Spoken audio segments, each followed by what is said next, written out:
Hey everybody, I'm Joshua Orro, the Mustang Prince, and welcome to Mustang Prince Orro Reports. Now, before I get started, I want to remind everybody that I'm kinda not happy with streaming becoming so popular ever since COVID-19 happened back in 2020. And I'm getting really scared that movie theaters, along with DVDs and Blu-rays, will become extinct in the future. Still, streaming services like Netflix have been giving us pretty great films lately. Can't leave animated ones out like Klaus, The Willoughbys, Animal Crackers, Over the Moon, Wish Dragon, My Little Pony: A New Generation, along with Vivo, The Mitchells vs. the Machines, and a few that I have yet to blog on my series. Anyway, for this episode, I decided to look at their most recent animated release, despite being streamed about 2 months ago. So, released to Netflix on March 17th, 2023, the movie is The Magician's Elephant. Now, on for the plot of the movie. The film centers on a young orphan named Peter, who hopes to find his long-lost sister. When he crosses paths with a fortune teller in the market square, she tells him that he must find a mysterious elephant and a magician who will conjure it, which sets Peter on a journey to complete 3 seemingly impossible tasks assigned by the king that will change the face of his whole town. So, what did I think of the movie? Well, to me, it was very serious, humorous, and interesting, and some parts really tugged at my heartstrings. And to further explain what I mean, let's head over to Mustang Notes. The movie is based on the 2009 book of the same name by Kate DiCamillo, who had also written The Tale of Despereaux, Because of Winn-Dixie, and Flora and Ulysses. On August 17, 2009, 20th Century Fox announced that Martin Hines would adapt The Magician's Elephant into a feature film. In that same announcement, former Nickelodeon Movies producer Julia Pister was also confirmed as the producer for the film. On December 15, 2020, after languishing into development hell for a number of years, it was announced that Pister had taken the property to Netflix, who acquired the film rights to the book and screenplay to develop the animated feature film, with Wendy Rogers as director and Animal Logic in Sydney working on the animation. Now, for those who don't know, Animal Logic is well known for giving us such beloved movies like the Happy Feet films and Legend of the Guardians, The Owls of Ga'Hoole. And to me, this style of CGI is pretty different from those 3 movies, but it's still excellent. And while watching this movie, it makes me feel very mesmerized and surprised, and there are certain things that are very amusing and unbelievable, like when Peter does 3 nearly impossible tasks. Also, I thought the war flashbacks were very thought-provoking and intense, and the whole city giving up on magic and hope and looking very gloomy after the war not only made me think of Hope Hollow in My Little Pony Rainbow Road Trip, but it also made me think of the Kingdom of Dor in The Tale of Despereaux. And that's all I got for Mustang Notes. So let's move on to the characters and the voice actors who brought him to life. Our main character, Peter, is voiced by Noah Jupe, whom was in films like Wonder, The Quiet Place movies, and Ford vs. Ferrari. Peter is a 13-year-old boy who was orphaned at a young age, and he will stop at nothing to find his sister Adele, even if it means risking his life to complete seemingly impossible tasks.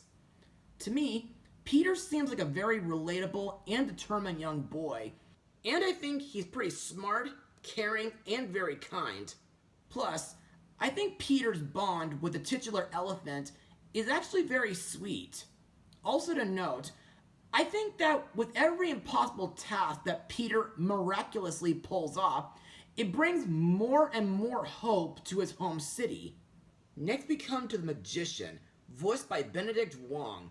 Best known as Wong from the Marvel Cinematic Universe, and he got to voice in Walt Disney Animation Studios' latest Disney princess movie, Raya and the Last Dragon. To me, This guy loves to do magic, but unfortunately, he can't seem to find a way to get others to believe in it the way that he does. Well, that is until he makes the elephant appear from the ceiling and he gets thrown in jail for accidentally handicapping Madame Lavon. Our next character is Sergeant Vilna Lutz, voiced by Mandy Patinkin, whom was in The Princess Bride, Hayao Miyazaki's Castle in the Sky and The Wind Rises, and of course Smurfs The Lost Village. Lutz is an ex-soldier who raises Peter in a mostly isolated life to avoid emotional attachments. Although he loves Peter, Vilna doesn't really show affection towards him. But thankfully, their relationship changes forever after a secret from the past is revealed. Next up is Leo Matigny, voiced by Brian Tyree Henry, whom I remember from Vivo, along with Spider-Man Into the Spider-Verse and Godzilla vs. Kong, which will both be getting a sequel soon. Leo is Peter's downstairs neighbor who supports him on his journey to find his sister. To me, Leo seems to be the most optimistic compared to most of the other citizens in the city, since he has a habit of doing what-if theories. You know, like, what if we could live in a world with no racism or cruelty or some other theory like that. And I like that his parachuting hobby influences Peter to succeed in his second impossible task. The king is voiced by Asif Madvi, whom I remember from M. Night Shyamalan's The Last Airbender, the 2016 Mother's Day movie, and Paws of Fury, The Legend of Hank. Now, I find the king to be a very vibrant character, as well as self-absorbed and a bit immature. And because his whole purpose is to be entertained, he gives Peter the 3 seemingly impossible tasks, which consist of battling Sergeant D. Smelt, flying, and making the Countess laugh. Next up is the Countess, voiced by Kirby Howell-Baptiste, whom was in A Dog's Purpose and 2021's Cruella. This character is a respected leader, and she seems to be reserved and distant. However, this is just her way of masking her feelings ever since she lost her brother in the war. Finally, we come to Peter's long-lost sister, Adele, voiced by Pixie Davies, whom was in Tim Burton's Miss Peregrine's Home for Peculiar Children and Mary Poppins Returns. In my opinion, Adele is very kind, courageous, and intelligent. She lives in the care of Sister Marie, and she wishes to step out of her comfort zone to see what else the world has to offer, especially after she has an amazing dream about a magical elephant.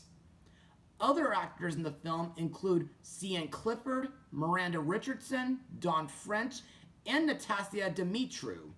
And now on to my final words. Overall, The Magician's Elephant was a decent animated film to kick off 2023. The story is very amusing, thought-provoking, and emotional in a few scenes. It has beautiful CGI animation. Peter is a very determined main character, and like I said before, his bond with the elephant is really sweet and touching. And I think the voice actors all do a pretty good job voicing their characters. Also, after watching this movie, I hope to sooner or later go to my local library and read the original book. And I also hope that this movie gets released to Blu-ray soon. As for my rating, I'll give it a 93% out of 100. Well, that's all for now. Join me for my next blog where we look at another animated elephant movie, Mustang Power.